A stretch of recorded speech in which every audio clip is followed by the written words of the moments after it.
পবিত্র রমজানের কারণে ৮ই মার্চের পরিবর্তে ১৮ ফেব্রুয়ারি থেকে মাধ্যমিক এবং নিম্ন মাধ্যমিক স্কুলের শিক্ষা কার্যক্রম বন্ধ রাখার নির্দেশ দিয়েছে হাইকোর্ট।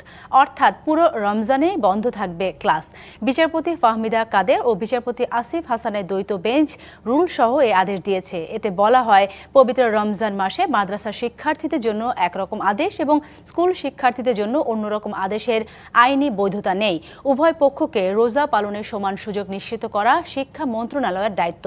পাশাপাশি সরকারি বেসরকারি স্কুলের অভিভাবক এবং শিক্ষার্থীদের রোজা পালনে যেন ভোগান্তি না হয় সে বিষয়টি নিশ্চিত করা প্রয়োজন।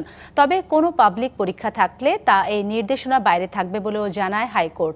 জনস্বার্থে বিষয়টি আদালতের নজরে আনেন সুপ্রিম কোর্টের এক আইনজীবী।